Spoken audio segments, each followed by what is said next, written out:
பொங்கல் விருந்தாக வெளியாகி இருக்க வேண்டிய அஜித்தின் எண்ணெறிந்தால் படம் பின்வாங்கியதால் ஜனவரி 14ஆம் தேதி ஷங்கரின் ஐப்படமும் 15ஆம் தேதி விஷாலின் ஆம்பல இசையமைப்பாளர் ஜிவி பிரகாஷ் ஹீரோவாக அறிமுகமான டார்லிங் ஆகிய படங்கள் ரசிகர்களுக்கு பொங்கல் விருந்தாக வெளிவந்தன. இம்மூன்று படங்களுடன் பாண்டிராஜ் நடித்த ஆய்வுக்கூடம் என்ற படமும் வெளியானது. இந்த படத்தை ரசிகர்கள் சீரியஸாக எடுத்துக்கொள்ளவில்லை. இவற்றில் ஐப்படம் விமர்சன ரீதியாக பல்வேறு கருத்துக்களையும் திருநங்கைகளின் எதிர்ப்பையும் எதிர்கொண்டாலும் வசூல் ரீதியாக வெற்றி அடைந்திருக்கிறது என்பதை மறுக்க முடியாதா.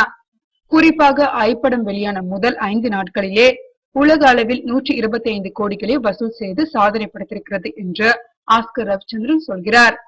விடுமுறை முடிந்த திங்கள் செவ்வாய் போன்ற கிழமைகளிலும் இப்படத்திற்கு 70% ஆடியன்ஸ் தியேட்டர்களுக்கு வந்ததாகவும் அவரே சொல்லியிருக்கிறார். சென்னை உள்பட பல பெருநகரங்களில் பல தியேட்டர்களில் இன்னும் ஹவுஸ்ஃபுல்லாக ஓடிக்கொண்டிருக்கிறது ஐப்படம். இந்த வாரமும் ஐப்படம் வெளியிடப்பட்டுள்ள தியேட்டர்களின் எண்ணிக்கை குறையவில்லை. PNC தியேட்டர்களில் மட்டும் ஒரு சில காட்சிகள் குறைக்கப்பட்டிருப்பதாக தகவல்கள் கிடைத்திருக்கிறது. விஷாலின் ஆம்பல படம் 2வது வாரத்திலே சென்டர்களில் சற்று சரிவை சந்தித்துள்ளதாக விநியோகஸ்தர்கள் தரப்பில் சொல்லப்படுகிறது. ஆனால் PNC ஏரியாக்களில் ஆம்பல படத்திற்கு நல்ல வரவேற்பு. எனவே அந்த ஏரியாக்களில் திரையிடப்பட்ட திரையரங்குகளில் ஆம்பல படத்தின் காட்சிகள் பெரிதாக குறைக்கப்படவில்லையாம். ஸ்டுடியோ கிரீன் வெளியீட்டான டார்லிங் படத்திற்கு அமோக வரவேற்பு கிடைத்திருக்கிறது. அதன் காரணமாக தியேட்டர்கள் அதிகரிக்கப்பட்டுள்ளதாக சொல்லப்படுகிறது.